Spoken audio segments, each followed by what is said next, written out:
para darle la bienvenida a Fernando Tuesta, quien, como ustedes saben, es la persona que desde mi modesto punto de vista en el país más conoce sobre asuntos electorales, temas vinculados a la institucionalidad política y partidaria. De hecho, lideró una comisión que hizo una propuesta muy comprensiva, grande, amplia, sobre la reforma electoral que debería haberse producido para mejorar en algo el desempeño político en nuestro país. Ha tenido la gentileza, ha sido jefe de la OMPE, por supuesto, también, he tenido la gentileza de contestar nuestra llamada a esta hora para poder conversar con él de varios temas. Fernando, ¿qué tal? ¿Cómo estás? Qué gusto saludarte. Muy buenos días. ¿Qué tal? Muchísimas Buenos gracias días. por aceptar. No, Bueno, gracias a ti quisiera por la comenzar invitación. preguntándote o recogiendo tu opinión sobre lo que ayer se ha conocido. Es verdad, de la Dirección Nacional de Fiscalización del Proceso Electoral del Programa Nacional de Elecciones. Esto es, a ver, tú me corregirás si me equivoco, una primera instancia cuando le presentan una denuncia ante el jurado para observar si un funcionario público vulneró una regla de imparcialidad, que es a la que deben estar todos sometidos, que dice que el presidente sí vulneró ese principio y por lo tanto emite un informe a la instancia superior para que defina, en el marco del debido proceso, imagino que Vizcarra tendrá que defenderse para que tome una decisión final. ¿Qué te parece la decisión? Y no sé si he escrito bien el procedimiento. Sí, como todo es apelable, ¿no? Esto lo puede ver seguramente el Pleno del Jurado Nacional de Elecciones en los próximos días.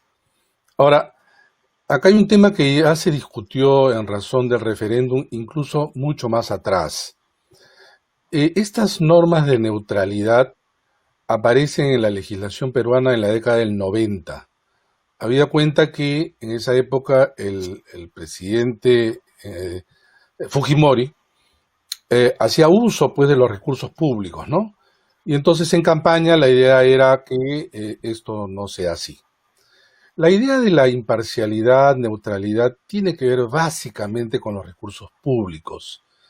Es decir, un funcionario no podría utilizar, o digamos una institución pública no podría prestar, eh, digamos, buses para el uso de una actividad partidaria, ¿no?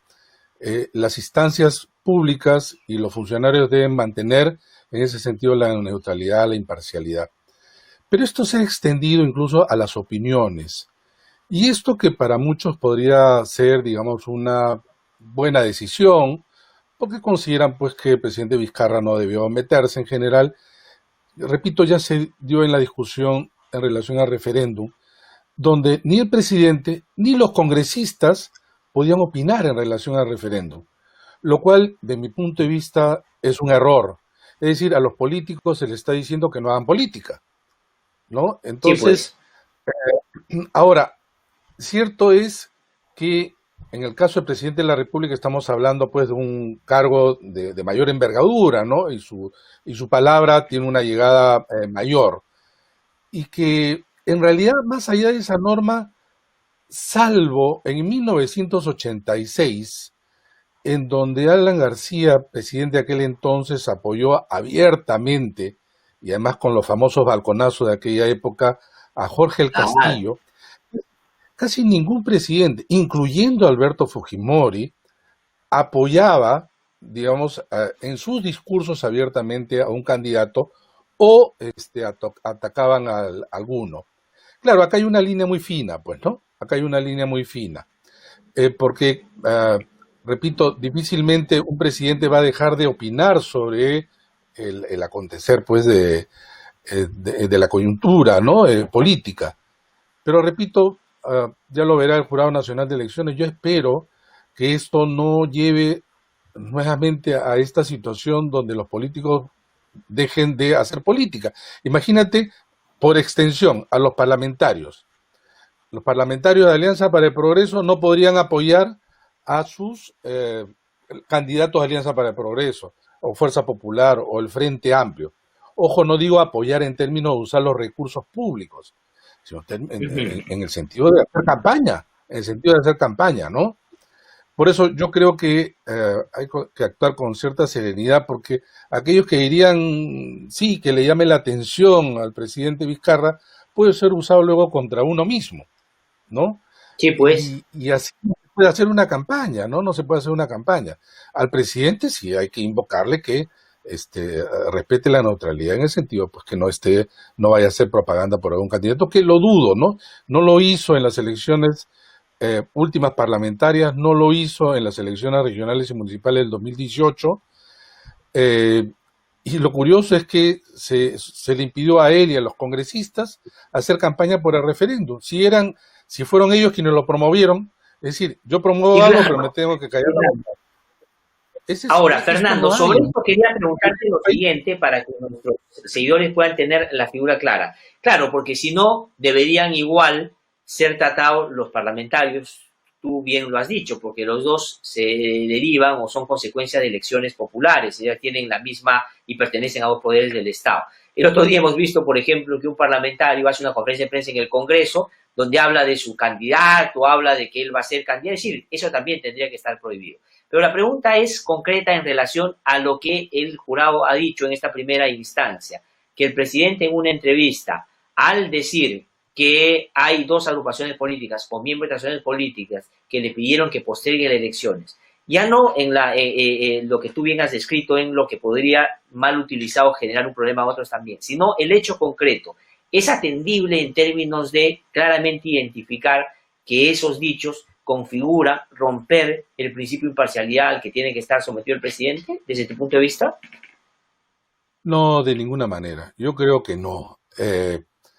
Digamos, eh, acá hay un tema que tiene que ver con un asunto en relación a la interpretación que se hace sobre cómo se origina la vacancia y qué intereses habrían detrás de ella, ¿no? Eh, Imagínense, las respuestas también entonces los congresistas estarían exactamente en el mismo nivel. Yo creo que no. La verdad que en este asunto menos todavía. Pero bueno, los jurados electorales especiales, sus resoluciones son pues apelables, ¿no? Apelables. De Repito acuerdo. nuevamente, estamos en general en el Perú es uno de los países de la región donde más se rechaza a los políticos y a los partidos. Muchos de ellos se los han ganado a pie firme, pero muchas veces nos vamos al otro extremo, donde ahogamos a los políticos y no pueden hacer ni siquiera política. Y repito, más allá del presidente Vizcarra, ya se había llamado la atención hace un tiempo a parlamentarios por hacer declaraciones en campaña. Eso ya es inaudito, eso no pasa en ninguna parte. Eso no pasa en ninguna parte. Imagínate en Estados Unidos que tenemos una próxima elección, que el presidente, claro, ahora es candidato, ya que los parlamentarios que no son candidatos pueden hacer campaña por lo de su partido y ahí se les prohíba. En ninguna parte. No ha ocurrido tampoco ahora en Bolivia. No ha ocurrido ni siquiera en el referéndum el plebiscito de la última semana en Chile. En La Chile, verdad sí, que pues. llevar esto a estos niveles son ahogar a los políticos más de los que ya están. Sí, pues. Ahora, Fernando, otra discusión que se ha presentado por estos días, o han tratado de presentarlo como un problema, tiene que ver con los dichos del presidente del Consejo de Ministros en relación a las Fuerzas Armadas el fin de semana, que algunos vinculados al sector político han interpretado que eso es darle la condición de deliberante a las Fuerzas Armadas por decir que van a defender el Estado constitucional y no van a someterse, por supuesto, a una dinámica que no venga directamente en la Constitución. ¿El debate te parece propicio? ¿Te parece o se está exagerando un poco en eso? Y si te parece que hay en realidad, tanto el Congreso como el Ejecutivo, un interés particular, a diferencia de lo que ha pasado en otros procesos electorales, de una u otra manera querer meter a las Fuerzas Armadas ahí por donde, por cierto, la Constitución dice no tiene que meterse. Es claro para todos que las Fuerzas Armadas no son deliberantes. A estas alturas, subrayarlo eh, pasa como si es que en el otro lado hay un interés por movilizarla, ¿no? Se lo dice de parte de algunos congresistas, se dice ahora de parte del Ejecutivo, pero las declaraciones, creo, del Premier han sido inoportunas e infelices. Si ya se había criticado, se había observado eh, estos intentos de comunicarse con las Fuerzas Armadas de parte del presidente del Congreso, yo creo que con mayor razón las declaraciones del Premier Martos eran pues inconvenientes, ¿no? Innecesarias además. Era echarle más leña al fuego. De acuerdo, ahora, claro, ahí también está lo que yo comentaba aquí en el programa el otro día, ¿no es cierto? Tener en el marco de una situación política turbulenta, que se ha, por supuesto, profundizado con la pandemia, tu llamado a exmilitares a participar de manera más activa en un gobierno, que es un recurso político muy añejo, digamos, en nuestro país, pero también llama más la atención. Entonces, en ese contexto que se habla así de las Fuerzas Armadas, aunque me da la impresión que, claro, yo también coincido que no debió meterse con ese tema, pero estaba apelando más al 46 de la Constitución que, digamos, a llamar a los cuarteles, porque, digamos, es verdad, si hay un gobierno de facto que sale de una vacancia que no está bien sustentada, nadie debe obediencia a un gobierno, ni los militares ni nadie. Pero efectivamente ha sido pues una cosa que no debió producirse, ¿no? Pero ¿te parece que era como para que llamen al primer ministro al Congreso, para que el gobierno se reafirme en la voluntad de que no va a tocar la puerta de los cuarteles para quedarse en el poder y para, en fin, distorsionar el proceso electoral? Puede ser una oportunidad también como para que aclare las cosas, ¿no? La verdad que acá hay un manoseo del papel de las Fuerzas Armadas. Repito, innecesario. Se crea un clima enviciado por algo que la verdad que debió ya cortarse con el tema. Ahora el Congreso lo llama a que preste, digamos, una declaración a una de las comisiones. Bueno, el Congreso llama por menos cosas, ¿no? Entonces, no sería raro que esto sea así. Sí, pues el asunto es que estamos frente a un hecho innecesario. Entonces se genera un falso debate en medio de dichos que no tienen ningún sentido y que a estas alturas, por supuesto, la sociedad va a rechazar en cualquiera de sus modalidades y formas. Fernando, te pregunto ahora sobre el manejo, cómo se están moviendo las fichas ya de cara a las elecciones del próximo año, vinculando dos cosas. Uno, los plazos y los tiempos, si nos lo recuerdas, por favor, en términos de cuándo se cierra, por ejemplo, la presentación de las planchas, cuándo se tiene que elegir ya a las listas que se van a presentar internamente en los partidos. ¿Y por qué hay, esto es importante, Fernando, que nos puedas ayudar, por qué en algunos partidos hay más apuro en presentar sus planchas y sus candidatos que en otros partidos, ¿no? Por ejemplo, en estos últimos días ya hemos visto a varios, pero hay otros de los cuales ni siquiera se sabe cuáles van a ser sus planchas. ¿Por qué en algunos partidos hay tiempos o plazos distintos? ¿Cómo es? No, el día 30 de octubre se cierra el plazo para que los partidos señalen, presenten las listas de los candidatos que van a competir el 29 de noviembre en las internas. Todos los partidos, porque ya no hay alianza. Y entonces lo que ocurre es que algunos ya confeccionaron sobre todo la plancha presidencial, y la han inscrito. Como verás, la gran mayoría solo se va a presentar una sola plancha.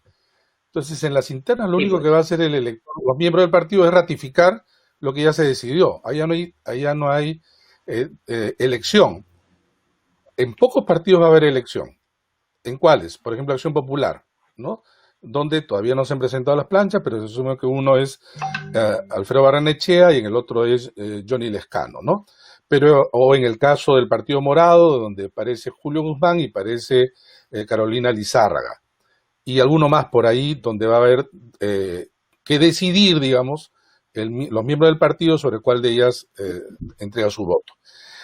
De igual manera, para las elecciones de los congresistas. Ahora, quisiera hacer una aclaración sobre esto.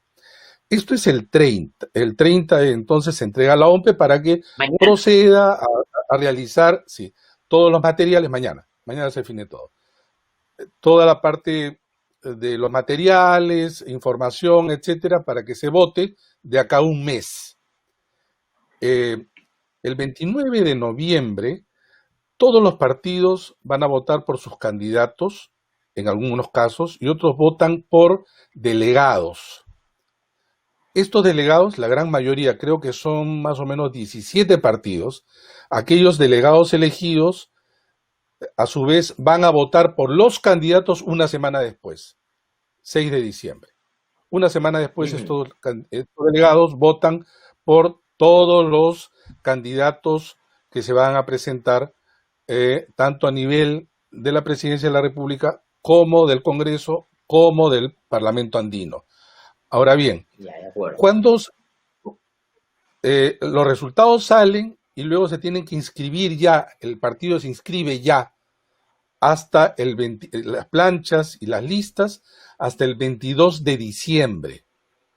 Prácticamente se cierra el año electoral allí y que va a empezar realmente la campaña ya en enero. Enero. Ya en enero, porque estamos Sí, ahí pues. entre Navidad, Año Nuevo, difícil, van a ser probablemente ya campaña, pero digamos el interés del público va a comenzar a aparecer, digamos, a concentrarse en el verano. La campaña va a ser como siempre en el verano. Campaña que por lo demás ya sabemos no va a ser a nivel territorial, sino con todos los cuidados y probablemente con eh, mayoritariamente en términos de propaganda visual que tenemos generalmente, por ejemplo, en las campañas municipales, es decir, pancartas, banderolas, etcétera, en las calles, probablemente caravanas, pero no va a haber mítines, no va a haber concentraciones, por evidentemente la pandemia, y mucho en redes sociales, y un poco más adelante, franja electoral, ¿no?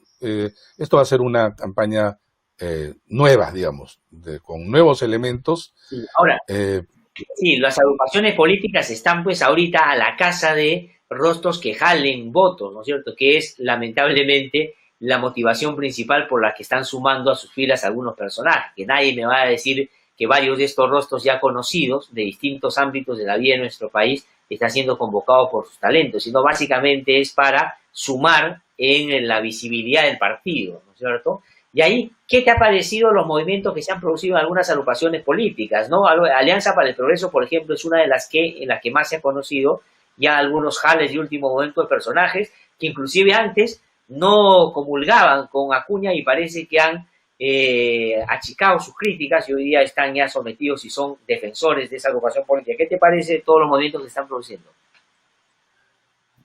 quiero aclarar lo siguiente. Cada partido tiene su propio reglamento, estatuto, por el que coloca requisitos también para candidatear. Y hay que fijarse en lo siguiente. En primer lugar, por ejemplo, para el caso de Lima, que es lo más cercano, lo que tenemos a la mano, hay 34 escaños. Y tú vas a ver que muchos partidos lo que van a presentar es una lista de 34. O sea que todos van a ser parte de la lista final. Allí vamos a tener que observar un segundo momento. Si es que en el estatuto, en el reglamento del partido, esa lista es una lista cerrada o se pueden votar preferencialmente. Cada partido elige de la manera que así lo crea conveniente. Y ver si es que hay dos listas. Lo que está ocurriendo en contra de la reforma, y es una crítica, era, en primer lugar, ya que sean 24, era algo que con la reforma eso no iba a suceder. Pero ya en las Sí, elecciones pues. internas, la idea era que las presentaciones de los candidatos eran de manera individual. De tal manera que por Lima se podían presentar, como era individual, voto preferencial dentro del partido.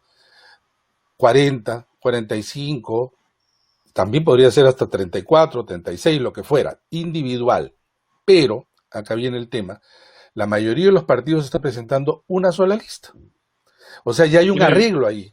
Lo segundo que hay que Claro. observar es dónde colocan los designados.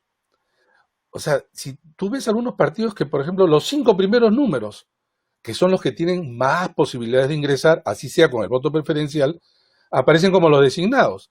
O sea, el militante va a elegir dentro de los que lo propone el partido, algunos, varios, pero no aquellos que tienen la probabilidad mayor de salir, que son, digamos, los 5. He visto por ahí algún partido, o más, no más de uno, que tiene pues ya de manera descarada, los 5 primeros son los Sí, designados, ¿no? sí, sí, sí. Los designados, obviamente, son aquellas personas que pueden o no ser del partido. Eso le compete a la dirección del partido, ¿no? Que es un 20% del total, de los 130. Es decir, estamos hablando de 26 puestos como máximo. Podría no Alejo. tener ninguno, por ejemplo. Alianza, no, por ejemplo, Acción Popular, en la elección del 26 de enero último para votar por este Congreso no tuvo ningún designado, todos eran militantes.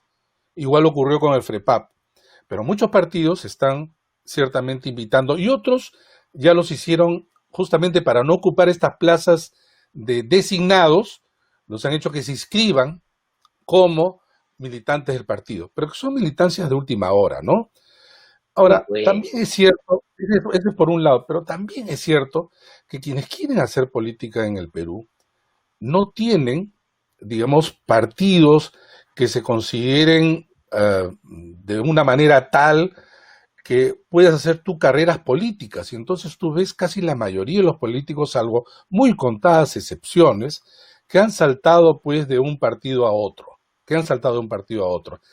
Ya a estas alturas, lo que sería transfugismo, y a estas alturas el transfugismo no es, digamos, un hecho extraordinario, sino es lo frecuente.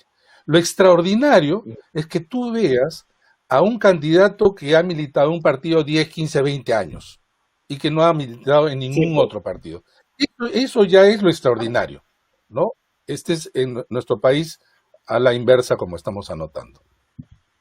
Fernando, y en el caso de lo que estamos viendo también, ¿no? Porque como no es posible que se reelijan los que están hoy día en el Parlamento, y eso ya estaba claro hace tiempo, pero inclusive frente a la duda que tenían algunos parlamentarios, el jurado ya ha aclarado ese asunto nuevamente. Pero ahora está la lógica de yo quiero ser parlamentario andino. Y tú debes haber visto cómo se ha avivado el interés por la comunidad andina en algunos en los últimos días, cuando en su vida los he escuchado hablar mínimamente de los problemas que la región plantea. Entonces, ese es otro asunto también, que en buena medida es sacarle un poco la vuelta a una reelección, ¿no es cierto? Pero sí es posible, ¿no? Es posible. Como es posible también que algunos parlamentarios forman parte ahora de la plancha presidencial, ¿no? Ah, Mira, eh, han habido casos ya anteriores donde congresistas fueron luego, posteriormente, parlamentarios andinos. Ya ha ocurrido. Es que la reelección, en principio, y yo concuerdo con esto, es efectivamente sobre el mismo cargo. Y el parlamentario andino es otro cargo. Igualmente, los que son ahora parlamentarios andinos podrían ser parte de las listas para ser congresistas de la República en el Parlamento Nacional, ¿no? Entonces, uh-huh. allí no hay contradicción. Como te aseguro que muchos de los que no van a lograr un escaño, probablemente la presidencia de la República, el 11 de abril del próximo año, postulen al siguiente año, el 2022, como candidatos a gobernadores o alcaldes. Sí, Ya sucedió también en las alcaldías en el año 2018. Algunos que habían sido alcaldes en un distrito pasaron a ser candidatos en otro, ¿no? Pero bueno, eso es así. Tú sabes mi posición en relación a la reelección. Yo estoy en contra de la sí, prohibición, pero es cierto que también, Glatzer, tener una carrera política en el Perú no puede ser cortada de esta manera. Finalmente el elector es el que debe de elegir. Ya en el Perú la tasa de reelección parlamentaria era de las más bajas de América Latina, era tan solo el 20% como promedio en los últimos 30 años. Lo que pasa es que justamente los parlamentarios que tenían varias reelecciones eran los que tenían más experiencia, eran los más visibles, y la gente entendía cómo, y decía esto, ¿no? Siempre los mismos, ¿no? Más de uh-huh. lo mismo de siempre. Cuando en el Perú no. En el Perú refundamos el Congreso cada 5 años. La gran Sí, mayoría pues. de ellos Sí. son congresistas de un solo periodo, y muchos de ellos, o algunos de ellos, teniendo un desempeño parlamentario bastante penoso, y que ha contribuido también al desprestigio del Parlamento, ¿no? Sí, sí, es verdad, es verdad. Yo también estoy en contra de la no reelección porque me parece que hay que fomentar una carrera en la política y la manera de sancionar a los malos es no votando por ellos, así de concreto. No, Pero en fin, ya estamos con estas reglas y ahí están buscándole, no sacarle la vuelta, pero de alguna manera reubicarse políticamente, optando por sí, hay cosas que varios. no están marcadas no están marcadas por convicción, obviamente, sino por acomodos. Ahora, Fernando, para terminar, la organización del proceso, ¿no? He escuchado al jefe de la OMPE hablar de varias cosas importantes, como por ejemplo el horario ampliado. Me llama todavía la atención que esté a manera de pedido y no de hecho ya asumido por el gobierno los 120 soles que está pidiendo para las personas que tienen que ir ese día como miembro de mesa. Eso el Ejecutivo debió ya resolverlo, ¿no? Me parece.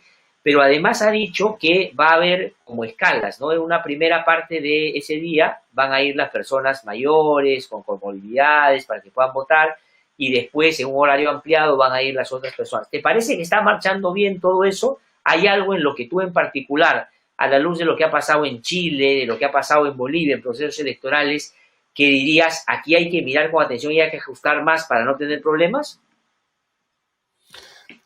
Mira, a los organismos electorales que son los encargados, los responsables, los únicos responsables del proceso electoral, no presidente de la República, no Congreso, se les debe justamente ayudar en primer lugar, dar leyes y normas que sean, que mejoren, que le permitan a los organismos electorales desarrollar el proceso. Se han dado algunas bien, otras mal y otras a destiempo. Ahí hay ya un problema que felizmente se está encaminando, pero no debió haber pasado. Lo segundo es el Ejecutivo. El Ejecutivo tiene que entregar los recursos, pero no solamente eso, sino a tiempo. A tiempo.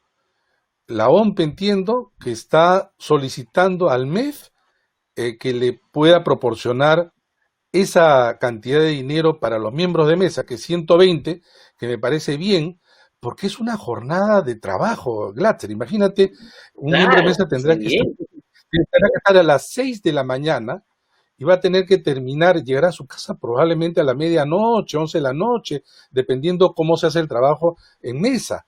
Peor aún, con el tema de la pandemia, con todo lo que eso significa. Si es que no se otorga a la OMPE esos recursos para que a su vez pueda pagar a los miembros de mesa, podemos encontrar un riesgo de ausentismo y eso no lo podemos permitir. Porque además, mucha gente dirá, como ha ocurrido hasta ahora, quizá tarde, ¿no? Para o querer pagar la multa, pero no ser miembro de mesa. No se abren las mesas. Al no abrirse las mesas, se comienzan a ocasionar aglomeraciones. Eso es peligroso. Todo en cadena. Todo en cadena, ¿no? Sí, pues. El resto de medidas, algunas que han sido, ya forman parte de las normas que ha evacuado el Congreso, está bien, y algunos protocolos están, entiendo, coordinando los organismos electorales y pronto se va a conocer. Yo creo la cosa está felizmente encaminada. Por primera vez en la historia, la OMPE va a organizar las elecciones internas de los partidos. Van a ver ustedes, el 29 de noviembre, la gran diferencia, que es lo que puede hacer un organismo electoral, lo que han hecho hasta ahora los partidos en sus elecciones internas. Es más, los partidos no se dan cuenta que eso es parte de lo que se denomina el financiamiento público indirecto, porque hacer esas elecciones cuesta. Ya no le cuesta al partido. Le cuesta al partido, ahora le cuesta al Estado, a nosotros, a todos nosotros. Los partidos tienen que responder de esa manera. La OMP está respondiendo y estoy seguro que las elecciones van a ser limpias, transparentes. Otra cosa son quiénes son los candidatos, cómo han manejado los partidos y cuáles son los resultados.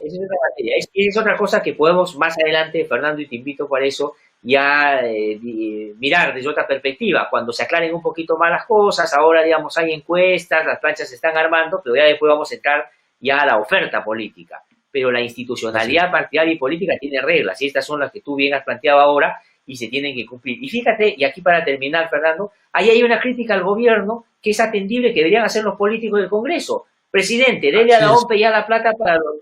Pero sin embargo eso no les importa, pues están metidos en otros temas que puedan supuestamente darle más rédito político. Sí, pues, Fernando, gracias. Del Ejecutivo, ¿no? Gracias a ti, Glatzer. Sí, pues. No, muy amable. Fernando Tuesta, como siempre, haciéndonos notar una serie de cosas a las que hay que prestarle mucha atención en medio de este proceso electoral, que es, como él bien ha dicho, y con razón, pues muy particular, ¿no es cierto? Es un hecho excepcional, no solo por el contexto de pandemia que estamos viviendo, sino porque hemos tenido un cierre de Congreso el año pasado, un nuevo Congreso en enero de este año, elegido un nuevo Congreso en enero de este año, y además, pues, las modalidades van a ser, sin duda, por razones obvias, distintas, ¿no? Pero vamos a estar atentos. Ahí, por ejemplo, yo digo, hay una crítica al gobierno. La mejor manera de expresar tu voluntad política de que quieres hacer las elecciones de la mejor manera es dándole a los organismos electorales todos los recursos que necesitan. ¿Quién necesita la OMPI? Viene pidiendo, yo he visto a su presidente, a su jefe, en varios momentos ya decirlo en distintos tonos, un decreto supremo que diga, vamos a disponer tanto de plata para que a los miembros de mesa se les dé ese día por la jornada larga de trabajo que van a tener. Eso sería una gran cosa, pero nadie se lo pide. Bueno, en fin, vamos a irnos un poquito al Congreso.